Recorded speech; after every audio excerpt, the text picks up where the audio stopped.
Hey everyone, back to another video, and this video I'm just making a vase, and I don't really know what to talk about today. Ignore what I'm doing here, this is...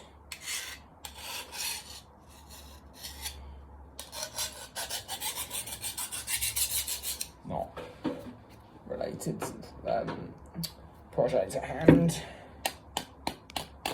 other than this purpose.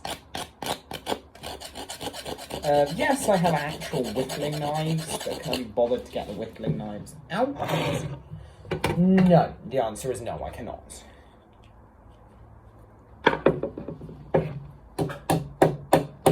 But, yeah, so I figured today I'd just talk about,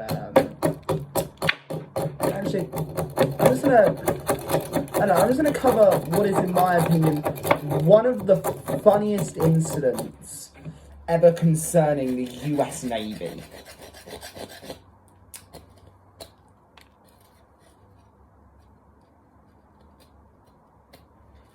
So, obviously, many people know about the Korean War.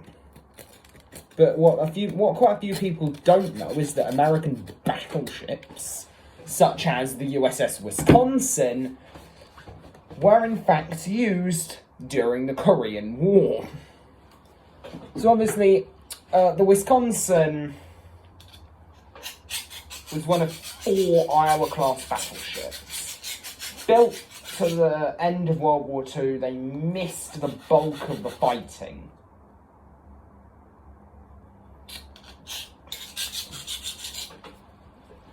But it was the actions after World War II that made 2 of the ships so memorable. The USS New Jersey, during the Vietnam War, when it sank an island, which is a subject for a later video, maybe. I don't know, maybe one day if you're nice enough. And the incident I want to talk about today. And many people might have already heard of this. Screw this, I'm getting the actual whittling knife out. That is the Temper incident. So for anyone unaware of the Temper incident, during March 1952, the USS Wisconsin was just travelling along the North Korean coast with an escort of 1 destroyer, the USS Buck. So, during these operations, the Wisconsin would receive her first and only direct hit in combat ever. And it was from a Korean 155mm short gun.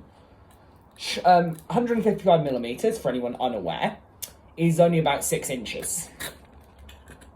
No major damage was done to the ship. It struck the shield of a starboard anti-air mount, dealing minimal damage.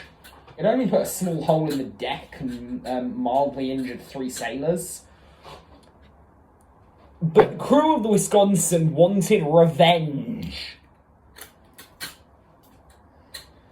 In what can only be defined as the ultimate show of they started it, USS Wisconsin fired back. Except the North Koreans, hit the Wisconsin with a single shell 6 inches in caliber. Whiskey fired back with all 9 of her 16-inch main caliber guns. A bit of an overkill.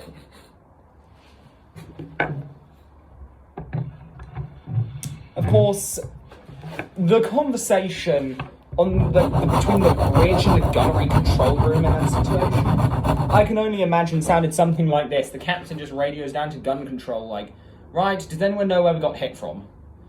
His first officer, like, his gunnery control team in the bridge, just like, what the hell was that? The captain's like, right, where we get hit from? Gunnery controller's like, I think it was somewhere in that direction. The captain just like, great, remove that direction. The crew just like, roger that, sir. Removing that direction. Of course, these shells that are fired from the Wisconsin's main guns These aren't small rounds. These are 16-inch navals. These things don't fire an average bullet or something. These things fire 2,700-pound shells. These shells are the size of a human being and weigh the same as a Prius. Like, these things are the size of a goddamn grown man and weigh the same as a car. And Wisconsin can fire 9 of them. It's like, I can just imagine the Korean gunnery crew on that shore battery just thinking, oh yeah, we actually hit the American ship. 2 seconds later, as they hear a massive thud in the background and see this ship light up bright orange along its length, like, oh, hell no, we hit an American battleship. Great. Well, we're all gonna die. Seriously, because Wisconsin didn't just hit her target. She deleted it. It's like, yeah. It's like, so if anyone's ever realised what can happen if you lose your temper while having access to a weapon, it's bad. This isn't someone losing their temper while holding, say, an AR-15. This is someone losing their temper while in command of the largest floating gun currently in use.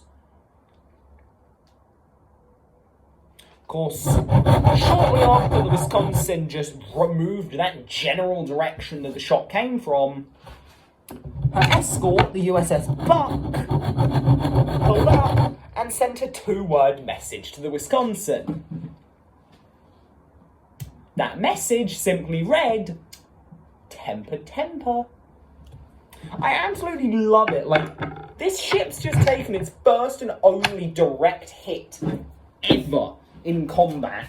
Her crew are absolutely furious with the North Koreans over it. She responds with adequate self-defense along her mission guidelines of destroy enemy artillery emplacements and just general stuff. And one of her escorts has just pulled up and told her, "Oi, what's your temper?" At which point I want to imagine 2 things should have ended up happening. One of those things being that the Wisconsin just turned her guns towards this destroyer like, try me and you're next. Or the Wisconsin's crew responded with, but they started it. Unfortunately, neither of these would happen, and the Wisconsin's crew would just take this in a joking remark and go about their day. And that was the last time that the Koreans would screw with USS Wisconsin, because it was the time that the North Koreans learned quite how deadly this ship actually is. It's like, she got hit and responded by just atomizing the beach. She just flattened the entire thing.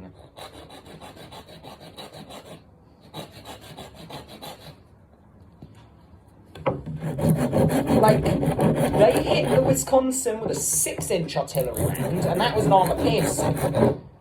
The Wisconsin then responded with a full-gun broadside, 9 16-inch high-explosive shells.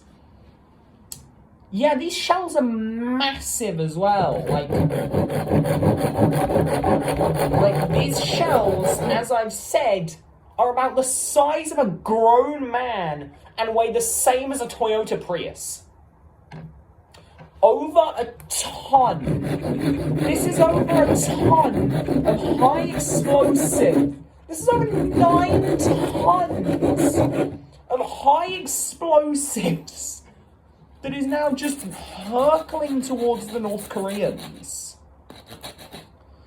Yeah, that would not be the first time that the North Koreans almost learnt the American... Well, it was the first time that the North Koreans learnt the American idea of proportional. it very nearly was not the last time, because there was in the 1970s the Korean axe murder incident and Operation Paul Bunyan, which I will go into in another video.